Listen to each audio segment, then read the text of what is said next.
Good morning, ninth class. Today I am going to start our first economics chapter, the story of village farming. बेटा आज हम अपना economics का पहला chapter start कर रहे हैं, the story of village farming. इसमें क्या है कि जो पहले पालमपुर विलेज की कुछ फीचर्स बताए गए कि कैसा विलेज है उसके बारे में यहाँ पे बताया गया है। तो पालमपुर जो बेटा एक इमेजिनरी विलेज है, एक काल्पनिक गाँव है, ठीक है। उसमें दिखाया गया है कि ये बहुत ही डेवलप विलेज है, क्योंकि डेवलप विलेज होने के लिए जो फीचर्स होने चाहिए वे सभी फीचर्स इस विलेज के अंदर है। पहला क्या है बेटा कि यहाँ के 75% जो लोग हैं खेती के अंदर इंगेज है, एग्रीकल्चर के अंदर इंगेज है यहाँ पे। इसके साथ साथ वहाँ पे दूसरी प्रोडक्शन एक्टिविटियाँ भी होती हैं, जैसे कि वहाँ पे manufacturing, shopkeeping, transport, other activity, dairy है, ये कुछ अदर एक्टिविटियाँ भी वहाँ पे होती हैं। जो पालमपुर है बेटा ये चारों तरफ से गाँव से घिरा हुआ है, इसका एक शहर है शाहपुर, वो भी जो इसके पास में ही लगता है, ठीक है। तो ये सब कुछ एक्टिविटियाँ यहाँ पे दिखाई गई पालमपुर के बारे में। और जो ये गांव है इसमें लगभग 450 फैमिली यहाँ पे रहती हैं, जिनमें से 80 फैमिली जो बिलोंग करती हैं अपर कास्ट से और 150 फैमिली बिलोंग करती हैं SC और ST से, ठीक है। तो इसके साथ साथ इस गाँव के अंदर जो है हेल्थ सेंटर भी है, 2 हेल्थ सेंटर हैं, एक हाई स्कूल, प्राइमरी स्कूल भी इस गाँव के अंदर है, इलेक्ट्रिसिटी की सुविधा भी इस गाँव के अंदर है। तो एक तरह से जो डेवलप विलेज होने के लिए जो चीज़ें होती हैं वो सभी रिक्वायरमेंट जो है इस जो सभी सुविधाएं जो है इस विलेज के अंदर मिलती है। नेक्स्ट में क्या है, इसमें क्या दिखाया गया है कि अलग अलग प्रोडक्शन एक्टिविटीज इसके अंदर दिखाई गई हैं। तो प्रोडक्शन एक्टिविटियों के लिए किस चीज़ की जरूरत पड़ती है उसके बारे में बेटा हम डिस्कस करने वाले हैं। तो प्रोडक्शन क्या होता है बेटा, प्रोडक्शन में क्या होता है बेटा, यहाँ पे सर्विस और गुड्स को प्रोड्यूस किया जाता है जो हम चाहते हैं, ठीक है। तो थिंग्स एंड सर्विस या goods and service are produce which we want, ठीक है। तो प्रोडक्शन में बेटा वही होता है, प्रोडक्शन में जब भी हमें किसी चीज़ की जरूरत होती है तो उसको प्रोडक्शन किया जाता है, हमें अपनी जरूरत के हिसाब से चीज़ों को प्रोड्यूस करते हैं। तो प्रोडक्शन के लिए यहाँ पे बेटा 4 फैक्टर दिखा रखे हैं। पहला फैक्टर क्या है, यहाँ पे land is the prime and major factor of the production. Land बेटा हमारा प्रोडक्शन का पहला मेजर फैक्टर होता है, क्योंकि हम कोई भी काम करते हैं तो सबसे पहले हमें जरूरत पड़ती है लैंड की। इसके साथ साथ बेटा यहाँ पे वाटर और मिनरल्स भी आते हैं, इसके साथ इसी के साथ आते हैं यहाँ पे, ठीक है। तो देखो बेटा मान लो हम कोई भी प्रोडक्शन करते हैं, खेती करते हैं, कोई भी कारखाना या कोई भी इंडस्ट्री लगाते हैं, कुछ भी काम करते हैं तो सबसे पहले हमें किसकी जरूरत पड़ेगी, लैंड की जरूरत पड़ती है, ठीक है। नेक्स्ट बेटा यहाँ पे लेबर क्या करता है, लेबर जो उस जमीन के ऊपर काम करने वाले होते हैं वो हमारा लेबर कहलाती है। यहाँ पे देखो बेटा कुछ प्रोडक्शन एक्टिविटी ऐसी है जो मेंटल, जहाँ पे मेंटल वर्क होता है, कुछ प्रोडक्शन ऐसी होती है, प्रोडक्शन एक्टिविटी ऐसी होती है जहाँ पे मैनुअल वर्क करवा जाता है, ठीक है बेटा।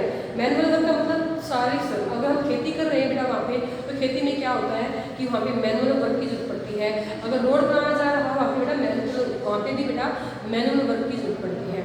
मेंटल वर्क का मतलब क्या होता है बेटा, जो हमारा बौद्धिक कार्य जो कहते हैं, ठीक है। अब कोई भी चीज़ है, मान लो रोड बना रहे हैं तो वहाँ पे उसकी जो माप और जो उसकी पैमाइश की जाती है वो जो हमारे इंजीनियर वहाँ पे करते हैं, तो वो मेंटल वर्क से बिलोंग करता है। तो कोई भी एक्टिविटी होती है बेटा वहाँ पे दोनों लेबर जो होती है 2 तरह से होती है, मेंटल वर्क करने वाले और यहाँ पे जो है मैनुअल वर्क करने वाले। फिजिकल कैपिटल, अब देखो बेटा मान लो किसान है, ठीक है, उसने जमीन ले ली है और वो खुद चला गया वहाँ पे खेती करने के लिए। अब क्या वो अपने हाथों से जमीन को खोदने लग जाएगा? उसको कोई भी अगर वो वहाँ पे खेती कर रहा है तो उसको कुछ टूल मशीन की तो जरूरत पड़ेगी ना, जिसके द्वारा वो खेती कर सकता हो, ठीक है। तो यहाँ पे क्या होता है, फिजिकल कैपिटल क्या होता है, variety of input are required in the production. तो बहुत सारे इनपुट का मतलब क्या होता है बेटा, जब भी हम कोई काम करते हैं तो हमें कोई ना कोई टूल मशीन की जरूरत पड़ती है, ठीक है। तो फिजिकल कैपिटल में हमारा सभी तरह के इनपुट आते हैं जो हम उसमें रिक्वायर होते हैं, ठीक है। यहाँ पे फिजिकल कैपिटल जो होती है बेटा यहाँ पे 2 भागों में डिवाइड हो जाती है। एक होती है बेटा फिक्स कैपिटल, ठीक है, और दूसरी होती है बेटा यहाँ पे वर्किंग कैपिटल। फिक्स में देखो बेटा क्या होता है, फिक्स कैपिटल देखो समझने से ही आ रहा है, जो लॉन्ग स्टे करते हैं। देखो जैसे कि हमने स्कूल बना लिया, ठीक है, जो बिल्डिंग है, जो यहाँ पे डेस्क बेंचेज हैं, ये तो है नहीं कि हर साल इनको दोबारा से करना पड़ेगा। तो वो चीज़ें जो मशीन है, बिल्डिंग है, टूल है, ठीक है, जो लंबे समय तक चलते रहते हैं वो हमारा फिक्स कैपिटल के अंदर आते हैं। इसके एग्जाम्पल में आ जाएगा यहाँ पे बिल्डिंग, मशीन और टूल्स। वर्किंग कैपिटल में क्या करता है, वर्किंग कैपिटल में कुछ चीज़ें ऐसी होती हैं जो जिनकी रिक्वायरमेंट बदलती रहती है। जैसे कि देखो बेटा अब हमारे पास हमने स्कूल का एग्जाम्पल लिया, तो स्कूल में कौन कौन सी चीज़ें हैं जो हमारी फिक्स कैपिटल के अंदर आती है, building, desk, bench, board etcetera, ठीक है बेटा। ये क्या बेटा हमारी फिक्स कैपिटल है, क्योंकि ये लंबे समय तक यहाँ पे बनी रहेंगी, इनको ये नहीं है कि हर साल में या कुछ महीनों में इनको रिप्लेस किया जाएगा यहाँ पे। जबकि यहाँ पे क्या होता है, वर्किंग कैपिटल में क्या होता है, वर्किंग कैपिटल में आएगा यहाँ पे मनी एंड रॉ मटेरियल। ठीक है, अब देखते हैं बेटा मनी का क्या, अब स्कूल में फीस आती है तो ये थोड़ी ना होता है बेटा कि जो फीस को हमने एक जगह पे रख लिया उसको हम कहीं पे उसको खर्च नहीं करेंगे। अब पैसा आया, पैसा बेटा बहुत सारे स्कूल के अंदर भी बहुत सारे इन्वेस्ट करना पड़ता है, उसके साथ साथ जितने भी यहाँ पे एम्प्लॉय काम करते हैं उनको सैलरी भी देनी पड़ती है। तो ये जो है चलते रहते हैं, ठीक है, ये रनिंग फॉर्म में रहते हैं यहाँ पे। मनी ये नहीं कि टिक के रह गई। तो रॉ मटेरियल कोई भी बिजनेस करते हैं तो वहाँ पे क्या होता है, जो वहाँ पे एम्प्लॉयज होते हैं उनको भी सैलरी देनी पड़ती है। इसके साथ साथ जो रॉ मटेरियल होता है और उसके जो मेंटेनेंस के लिए खर्चा करना पड़ता है। ठीक है, तो यहाँ पे मनी और रॉ मटेरियल जो होता है ये वर्किंग कैपिटल के अंदर आता है।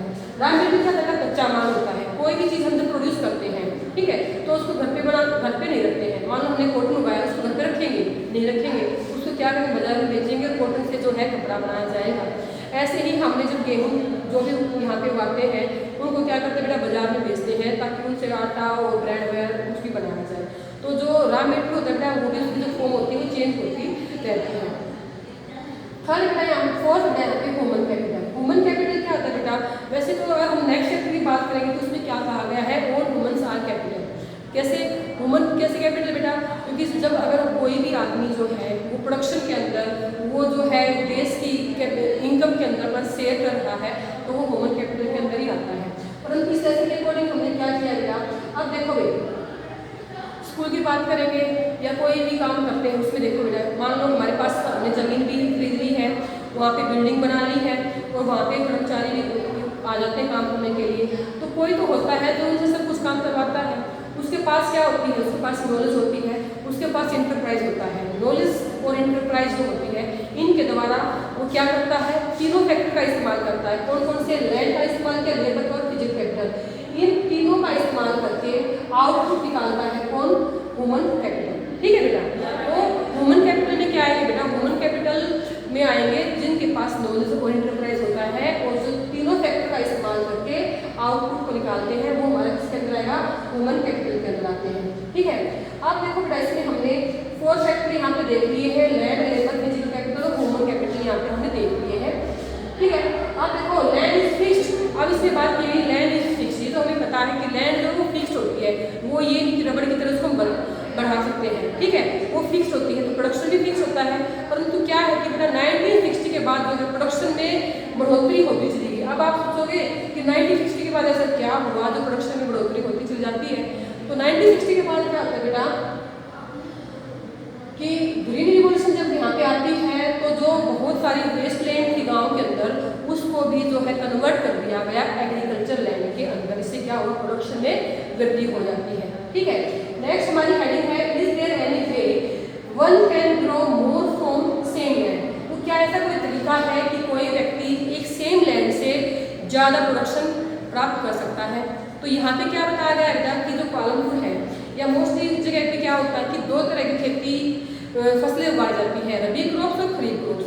रबी क्रॉप्स कौन सी होती है बेटा, the crops that are grown in winter season. Kharif crops the crops that are grown in rainy season. अभी हमारी कौन सी क्रॉप्स का मौसम है बेटा, अभी हमारी खरीफ क्रॉप्स का मौसम है क्योंकि अभी क्या है, रेनी सीजन है। तो आप सोच के देखोगे कि अब हमने कौन कौन सी क्रॉप्स उगाई है। अब हमने पैडी, ठीक है, और राइस हमने अभी उगाए हैं यहाँ पे और ज्वार बाजरा जो कुछ फसलें हमने उगाई हैं तो ये हमारी खरीफ फसलों के अंदर आ जाती हैं। और जो रबी क्रॉप्स होती है उसमें क्या आती है हमारा, जैसे गेहूँ है, सरसों है, चना है। ठीक है, तो यहाँ पे ये 2 फसलें तो उगाई जाती हैं। अब देखो बेटा जिस गांव के अंदर पर्याप्त मात्रा में इरिगेशन का मतलब सिंचाई की सुविधा होती है तो वहाँ पे 3 फसलें भी उगाई जा सकती हैं। ठीक है, पालनपुर एक अच्छा गाँव था तो वहाँ पे क्या है कि जब जो खरीफ फसल उगाते थे उसके बाद वो पोटैटो की भी खेती करते हैं। ठीक है, तो बेटा कई बार क्या होता है जहाँ पे इरिगेशन सुविधा अच्छी होती है तो वहाँ पे 2 से ज़्यादा फसलें भी वो लोग उगाते हैं, इससे उनकी प्रोडक्शन में वृद्धि होती है। इसके साथ साथ बेटा एक मल्टी क्रॉपिंग होती है। मल्टी क्रॉपिंग में क्या होता है कि एक साथ जो है when 2 or more than crops are grown on a piece of land on a single year। तो क्या होता है बेटा कि जब एक साथ 2 से ज़्यादा फसलें उगाई जाती हैं तो उससे भी प्रोडक्शन में वृद्धि हो सकती है। क्योंकि हमने यहाँ पे क्या पूछा है, क्या कोई ऐसा तरीका है कि सेम पीस ऑफ लैंड से जो है प्रोडक्शन में वृद्धि हो सकती है? तो हाँ भी हो सकती है। तो पीस ऑफ लैंड से वृद्धि कब होगी? जब हम मल्टी क्रॉपिंग करते हैं। मल्टी क्रॉपिंग का मतलब एक साथ 2 फसलें हम जब उगाते हैं, ठीक है। तो नेक्स्ट है बेटा यहाँ पे ग्रीन रिवॉल्यूशन। 1960 के बाद क्या होता है बेटा कि ग्रीन रिवॉल्यूशन होती है, ठीक है। अब ग्रीन रिवॉल्यूशन में क्या है? ग्रीन रिवॉल्यूशन में क्या करता है? HYV सीड्स का इस्तेमाल किया है, हाई वैरायटी सीड्स का इस्तेमाल किया जाता है यहाँ पे। तो यहाँ से क्या हुआ, पहले क्या था बेटा, पहले ट्रेडिशनल तरीके से खेती की जाती थी। ट्रेडिशनल तरीके से मतलब क्या था कि हमारे पास ज़्यादा अच्छे मात्रा में क्वालिटी के सीड्स नहीं होते थे और हमारे पास ना अच्छे खाद ना अच्छे फर्टिलाइजर्स होते थे उस टाइम पे, ठीक है। तो मुश्किल से जो है हम 1 हेक्टेयर ज़मीन के अंदर जो है 15-20 जो है क्विंटल जो है वहाँ से गेहूँ निकाल पाते थे, ठीक है।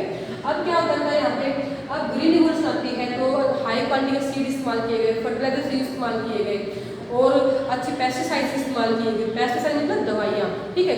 पहले तो क्या था कि फसल में बीमारी आ गई तो फसल खराब हो जाती थी। अब क्या था, अब फसलों में बीमारी आ जाती है तो हाई यहाँ पे पेस्टिसाइड इस्तेमाल किए जाते हैं ताकि जो फसलें हैं उनको खराब होने से बचाया जा सके, ठीक है। तो ग्रीन रिवॉल्यूशन से क्या होता है बेटा कि प्रोडक्शन में बहुत ज़्यादा वृद्धि होती है। जहाँ पे लगभग 1300 kg गेहूँ प्रोड्यूस किया जाता था, अब वहाँ से 3200 kg के लगभग गेहूँ प्रोड्यूस किया जाने लगा, लगभग दुगने से वृद्धि ज़्यादा हो जाती है, ठीक है। तो बेटा यहाँ पे ग्रीन रिवॉल्यूशन से भी क्या होता है कि बहुत ज़्यादा मात्रा में प्रोडक्शन में वृद्धि होती है। जो किसान है वो प्रोस्पर हो जाते हैं और मतलब क्या होता है बेटा, जब किसानों के पास सरप्लस अनाज होगा तो वो क्या करेंगे, अपने कुछ अनाज को बेच देंगे, कुछ अपने लिए रखेंगे, कुछ को बेच के अपना इनकम को बढ़ा सकते हैं। तो ग्रीन रिवॉल्यूशन का बेटा हमने यहाँ पे देख लिया है कि ग्रीन रिवॉल्यूशन जो होती है। अब बेटा यहाँ पे क्या था कि ग्रीन रिवॉल्यूशन जो था ना ये पूरी कंट्री में नहीं आई थी, ये मेनली जो थी हरियाणा, पंजाब, उत्तर प्रदेश के कुछ हिस्सों में ही आई थी, ठीक है। पूरे इंडिया ने इसका यूटिलाइज मतलब इसका फायदा नहीं उठाया था। तो यहाँ पे भी ग्रीन रिवॉल्यूशन का ज़्यादा इम्पैक्ट रहा है और इन्हीं स्टेटों में जो है ज़्यादा प्रोडक्शन के अंदर वृद्धि देखी गई है।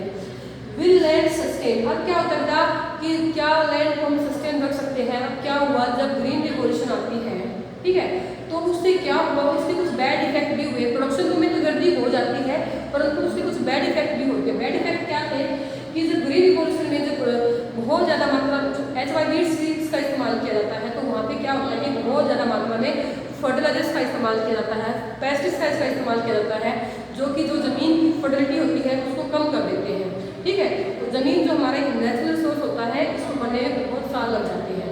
तो इससे क्या हुआ बेटा, अब ज़मीन की फर्टिलिटी को कायम रखने के लिए पहले क्या था कि हम नेचुरल खाद का इस्तेमाल करते थे। अब क्या हुआ बेटा, यहाँ पे ऑर्गेनिक जो यहाँ पे क्या होता है, जो फर्टिलाइजर्स केमिकल फर्टिलाइजर्स इस्तेमाल किए जाते हैं जो कि ज़मीन की फर्टिलिटी को कम कर देते हैं। उसके साथ साथ बेटा जो हमारा अंडरग्राउंड वाटर का जो लेवल है वो भी काफ़ी नीचे चला गया। आप पूछोगे नीचे कैसे चला गया, क्योंकि बेटा जो ट्रेडिशनल खेती होती थी उसमें जब हम कोई फसल उगाते थे, मान लो हमने गेहूँ की फसल उगा ली है, वहाँ पे पहले जो बीज थे वो इस तरीके से होते थे कि वहाँ उस टाइम पे जो फसलें होती थी, मतलब जो पहले खेती करते थे तो गेहूँ की फसल में जो है 1 या 2 बार पानी दिया जाता था। अब क्या है, अब HYV सीड्स जो होते हैं, अब हम जब गेहूँ की फसल उगाते हैं तो 3-4 बार जो गेहूँ की फसल में पानी देते हैं। इससे क्या होता है कि लगातार जो अंडरग्राउंड ज़मीन से पानी को निकाला जाता है और जो पानी का जो लेवल है वो काफ़ी नीचे चला जाता है, ठीक है। तो यहाँ पे बहुत सारी प्रॉब्लम भी आई है ग्रीन रिवॉल्यूशन के कारण। सोयल ने अपनी फर्टिलिटी खो दी है और जो ग्राउंड वाटर लेवल है वो भी काफ़ी नीचे चला गया है। How is land distribution between the farmer. अब देखो बेटा, अगर आप बुक देखते हो तो बुक के आपने फर्स्ट पेज पर आप क्या देखोगे कि जो वहाँ पे पालन बुक है, ठीक है, तो वहाँ पे क्या होता है कि कुछ पार्ट तो ऐसे बहुत ही स्मॉल प्लॉट दिखा रखे हैं, ठीक है, और कुछ जगह पे बड़े बड़े प्लॉट दिखा रखे हैं और कुछ यहाँ पे बीच के प्लॉट दिखा रखे हैं। तो ऐसा जो है पालनपुर गाँव के यहाँ पे दिखा रखा है। तो यहाँ पे क्या बता रखा है इसके अंदर कि how is land distribution between the farmer. तो पालनपुर के अंदर जो है लगभग 80 से ऊपर फैमिली ऐसी थी जो कि रिच फैमिली से बिलोंग करते हैं, ठीक है। बहुत सारे किसान ऐसे थे जो हमारे SC ST थे मोस्टली, उनके पास तो यह जमीन होती ही नहीं थी या उनके पास बहुत ही छोटे छोटे से प्लॉट होते थे जैसे कि ये खा रखे यहाँ पे, ठीक है। तो कुछ किसान ऐसे थे जिनके पास 2 हेक्टेयर जमीन होती थी। तो पालनपुर के बारे में दिखाया गया कि जो लैंड का जो डिस्ट्रीब्यूशन था वो अनइक्वल था। ठीक है। बहुत सारे वहाँ पे मीडियम और बिग फार्मर थे जिनके पास 2 हेक्टेयर से 10 हेक्टेयर तक या इससे भी ज़्यादा ज़मीन होती थी, और बहुत सारे किसान ऐसे थे जिनके पास ज़मीन भी नहीं होती थी या बहुत छोटे छोटे प्लाट वहाँ पे होते थे। Who will provide labour? अब बताओ बेटा, लेबर कौन देगा? अब खेतों में कोई काम करता है तो उसको मजदूर करने वाले वहाँ पे कौन होंगे? सोचने वाली बात नहीं, बड़े बड़े फार्मर तो वहाँ पे खेती करने के लिए मजदूर बनेंगे नहीं, ठीक है। कौन मजदूर बनेंगे ना वहाँ पे? जिनके पास बहुत ही कम जमीन होती थी, छोटे छोटे प्लॉट होते थे, या जिनके पास बिल्कुल भी जमीन नहीं होती थी, वो क्या करते थे, वो बड़े बड़े जो किसान होते थे उनके खेतों में काम करते थे। The capital needed in farming. अब यहाँ पे बेटा कोई छोटी छोटी स्टोरी भी दिखा रखी है, उनको अगर आप पढ़ोगे तो आपको अच्छे से समझ में आ जाएगी। तो क्या होता है बेटा कि कैपिटल मतलब पूंजी की जरूरत क्यों पड़ती है फार्मिंग के अंदर? देखो भाई, कोई भी काम करते हैं तो सबसे पहला पैसा हमें, हमारी फर्स्ट रिक्वायरमेंट पैसा रहता है, ठीक है। कोई भी हम बाजार जाते हैं तो सामान खरीदते पहले हमें पैसा चाहिएगा, ठीक है। तो खेती करते हैं, खेती करने के लिए वही क्या क्या चाहिएगा? सीड्स चाहिए, फर्टिलाइजर चाहिए, पेस्टिसाइड चाहिए, सबको खरीदने के लिए क्या चाहिएगा? पैसा चाहिएगा। इसके साथ साथ जब भी हम कोई फसल की तैयारी करते हैं तो खेत को जोतने के लिए कई बार उसकी तैयारी करवानी पड़ती है, उसमें भी पैसा लगता है। तो कई बार किसान क्या करते हैं, जिनके पास पैसा नहीं होता है तो क्या करेंगे, बड़े बड़े किसानों से पैसा जो है वो लेंगे और उनको क्या है, हाई रेट पे लेते हैं, मतलब एक तरह से काफ़ी महंगी दर होती है ब्याज पे लेने की, ठीक है। तो वो क्या करेंगे, छोटे किसान जो होते हैं वो बड़े किसानों से पैसे को ब्याज पे लेते हैं और जो है वो काफ़ी समय तक उनको चुका नहीं पाते हैं। कई बार फसलें खराब हो जाती है, उनका जो ब्याज की दर वो और बढ़ती जाती है। इससे क्या होता है कि जो गरीब आदमी है इनको यहाँ पे बहुत सारी मुश्किलों का सामना भी करना पड़ता है। तो कैपिटल की बेटा बहुत जरूरत होती है फार्मिंग के अंदर। कोई भी काम करते हैं प्रोडक्शन के अंदर तो पहले हमें कैपिटल मतलब पूंजी की जरूरत पड़ती है। Sale of the surplus farm product. अब देखो बेटा, जो बड़े बड़े किसान होते हैं उनके पास तो है नहीं, उनके पास तो बहुत ज़्यादा मात्रा में जो है प्रोडक्शन या फसल जो उगाते हैं, काफ़ी मात्रा में उनके पास फसल होती है। तो अब वो क्या करते हैं, उस सरप्लस फसल का क्या करेंगे, ठीक है। मान लो किसान है, ठीक है, उसके पास 10-15 किले हैं, ठीक है, 10-15 हेक्टेयर जमीन है, तो वो क्या करेगा, वो क्या करेगा भाई, जब उसने कोई भी फसल उगाई है तो अपने कंजप्शन के लिए जितना उसको खर्च उसके लिए जरूरत होती है वो अपने पास रखेगा। तो बाकी जो सरप्लस होता है उसको क्या करेंगे, वो बेच देते हैं मंडियों में जाके, ठीक है। वो जो पैसा आता है उसका वो क्या करते हैं, उस पैसे को या तो वो छोटे किसान होते हैं या जो लैंडलेस फार्मर होते हैं उनको वो ब्याज पे दे देते हैं, ठीक है। और या वो क्या करते हैं, उस पैसे से अपने लिए क्या करेंगे, कुछ ट्रैक्टर खरीद लिया, कुछ और दूसरी मशीनें खरीद लेते हैं। उनसे क्या करेंगे बेटा, अपनी फिजिकल कैपिटल को बढ़ा लेते हैं एक तरह से, क्योंकि ट्रैक्टर वगैरह किसके अंदर आएंगे, फिजिकल कैपिटल के अंदर आएंगे। तो इससे क्या होता है कि उनकी जो फिजिकल कैपिटल बढ़ाएंगे तो यहाँ से भी जो है उनका इनकम के सोर्स और भी ज़्यादा बढ़ जाते हैं।